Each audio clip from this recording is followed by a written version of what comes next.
I was born in 1970. I grew up in Laos. Before the Vietnam War, my dad was a civilian leader, do charitable work for the community. Everything was good until 1975 when the war started.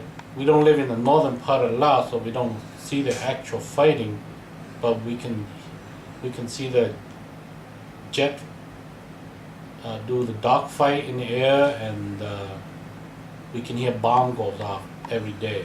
1975, then the communists come in with hundreds of tanks down the road. We were afraid, but yet not afraid because we were kids and we didn't know that what's really going on.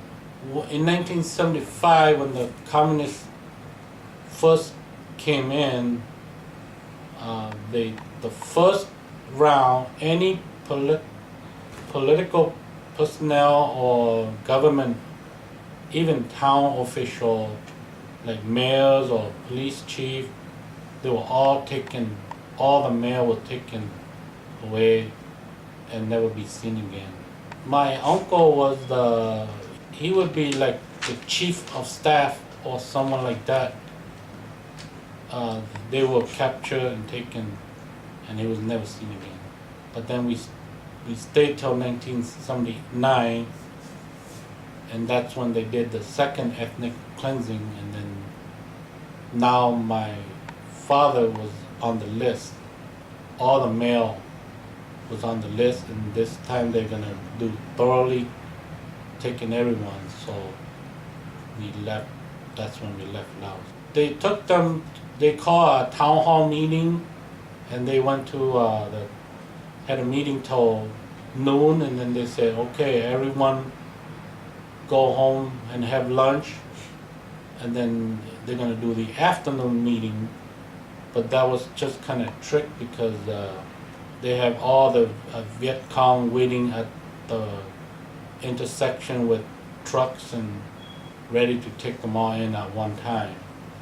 But luckily there was an accident, and then all the commotion, and all the army went to check that out, and then that's when my dad took that opportunity to escape. They escaped that day, and then I guess they slept somewhere in the jungle, and then the next morning I went to feed chicken in the backyard, and then my uncle whistled to contact me, so I kind of went to check it out, and when he contacted me, and then he asked me to go tell my mom and my aunt that to prepare their stuff because they were leaving to Thailand as soon as possible. They had to escape for their life first, so they didn't have time to take all of us, so they left and they went to Thailand for like 2-3 months, and then they came back for all of us, everyone at one time. We travel from Lac 52 to the Mekong River. It took us 5 days. There was about 40 of us in a group, from infant to old folks. So we traveled 5 days, 5 nights through the jungle, the thickest jungle. We experienced, there was forest fire. We had to avoid forest fire.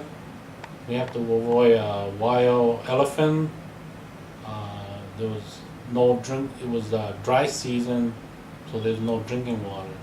When we were in the jungle itself, there was not much fear, but there was, the very first night was very scary because we were still close to town. We traveled through this back road, but there was some people doing lumbering, and then they chopped all the tree down, so we couldn't travel in the forest, so we have to travel along the roadside, along the lumber road, and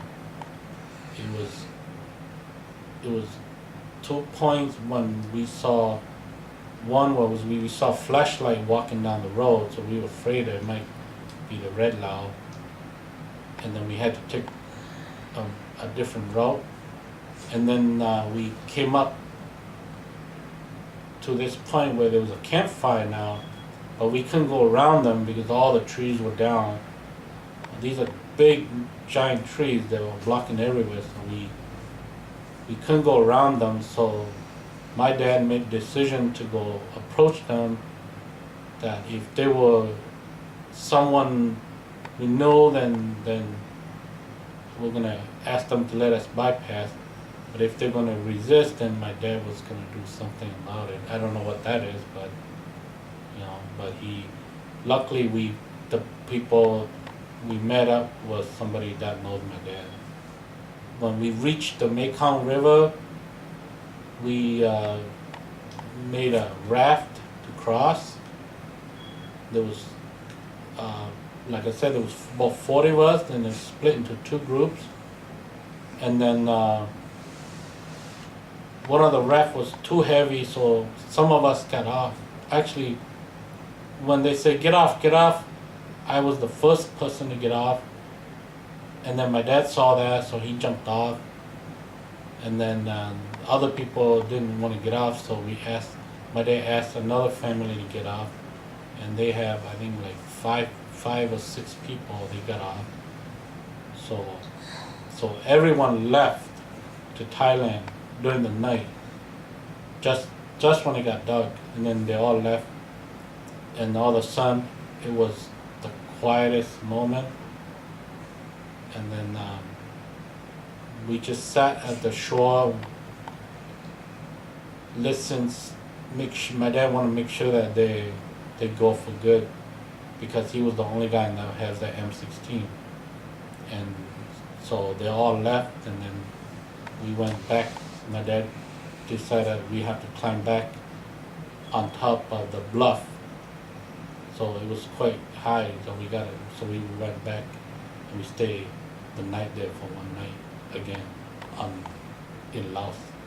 My big brother on the other side of Thailand contacted us by screaming out loud so we can hear him on the other side of the river.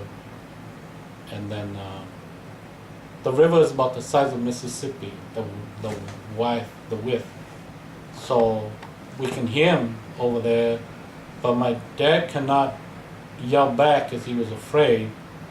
So he sent signal by blowing leaf. It's like modern day, what do you call it, texting. So my dad blew them in the leaf by speaking in Hmong back to him, telling him what we wanted. So my brother went to contact a Thai guy and got a canoe to come and get us. But the canoe dugout didn't have enough for that fourth person, so they were arguing back and forth for a while, and then finally they decided to go. And then if they have room, if they can bring them out. If they can't, they were gonna ask the fourth person to haul along the dugout canoe, because they didn't want to go back for the third try, because it's dig time. It's very dangerous, because if the communists, the Red Laos, see you, they will shoot. So they decided to go back, and they were very lucky because crossed to the middle. As soon as they crossed the middle, we look across, we can see the Red Lao army stop right where they got on, the army with the AK-47. We can see everything, but luckily they already passed the middle of the river, which they are not allowed to shoot them once they pass the middle of the river. We had to go through the Thai police station, do the immigration paperwork, I would say. So they sent us to Camp Nong Khai, and then we were sent down there, but it's not a very pleasant place to go to, because it's dirty, and they would ration those food, so it would last you so many days. So we would have some pork and fish. We only stayed in Camp Nong Khai for maybe 3-4 months, and then they moved all the Hmong people to Camp Vinay because they want to separate the Laos people from the Hmong people. I saw, I think he would be like 15, 16-year-old kid. They left the boundary and they went just playing, I would say, and then the Thai people shot him. I watched him die right in front of his dad's arm because when we shipped to that other camp, we only stayed there for another 1 or 2 months, and then we interviewed them. They ask what occupation you do before, who you know. A couple of weeks later, the Canadian embassy came in. We went for that interview, but we didn't expect it to be that quick. And then within 2 weeks, our name, the Canadian embassy called name, and so my dad decided we go to Kenya. Because majority of the Hmong already came to U.S. A lot of people went like somewhere else, Australia and stuff like that, but majority wants to come to U.S. That's why most of our relatives came to the U.S. But unfortunately, political reason, they didn't want us to come. So we could. When you call, then they ship you to Bangkok first. That's when you go there, and then that's where they do all the medical check before you can head out. So when we got to Bangkok, we stayed there for a couple months before our name called again, and then we were lucky enough that Mennonite community in Canada, they decided to sponsor us. When we came, it was our first time on an airplane. Everything was new. Airplane was new. Our first stop was in Tokyo. We didn't. It was just a layover, and then after that we flew to Montreal, Canada. But when we got there, they sent us to a army base. We were eating food that we never ate before and fruit that we never ate before, and the rice the army cooked was too soft. I saw the Kellogg box. The picture looks delicious, but when I opened it up, I didn't know that you're supposed to add milk to it. So we just took it and we dumped all over the street, and then after that, the army personnel won't let us take food out of the cafeteria. We were there for like a week, and then after our medical checkup was all clear, then we were flown down to Toronto, and then that's when our sponsor, they picked us up, and then we drove another hour to our new home that we didn't know. And then when we got to the new home, there was a welcome committee waiting for us, and I thought when we got there, I thought it was their house, but it turned out to be our house. I guess they were expecting us at certain hour. They already know, and when we got there, they already prepared supper for us, because we got there about supper time, and I thought it was their house. And after we eat, we go, where are we gonna go now? And all of a sudden they all say goodbye to us, and we were scratching our head, what's going on? So that's when we know that this is our house. When we first got there, we came around May. The weather was cold, so we thought it was really cold, but it was already warming up, but it was still cold for us. We never experienced that kind of cold. They were very nice. I think we are the lucky few that got this kind of service. One day, one of the sponsors, he came over, and then he just stopped by at midday or something like that, and he brought a bicycle, and he just called me up and put me on the bike, pushed me the very first time, and that's the first time I ever rode a bicycle. School was very tough in the beginning because I did not speak English, and I would say that time was different because it would be day and night. So when I go to school, I don't speak English, and then I'd be very tired, and I would sleep most of the time in class. And I guess it was excusable at that time. My name is Mai Shua Yang. I'm Kissme's mother. Here, I am with my husband here to talk about my experience as a refugee. I was born in 1979.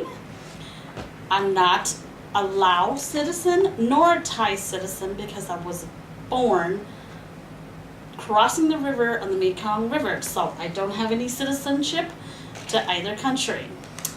So my experience in this country, as far as my mother can tell me, we were the unfortunate people that got on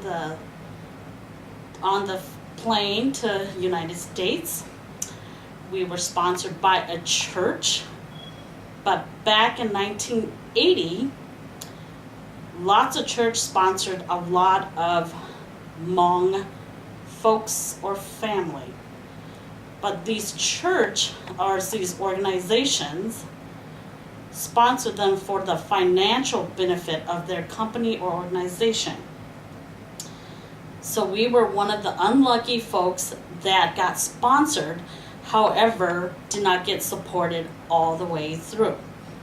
So, therefore, we had our sign saying we were these people, and these were the people who were supposed to sponsor us, but were never there for us. So, therefore, we had this long and troublesome journey transitioning over to America, where this is the land of free, that we're supposed to be free and safe. And unfortunately, we did not get the luxury of a Mennonite church who gave you shoes and clothes and food and all these Boy Scouts and everything else program that comes with transitioning over to the United States. So unfortunately, we were the ones that got, the short end of the stick. So we struggled. We did not get to eat good. We didn't do a lot of fun stuff. We struggled all our lives, being that I have ill parents. It was hard growing up because I end up being the translator and everything else that went along with parenting at a very young age. So that's all I have to say. Everyone, please do appreciate what you have. This is a very free country, so I find that everyone needs to go to school, do the best that you could, and there is many opportunity for everyone to be successful. So that's all I have to say. Don't go through what we went through. Yes, it is not fun.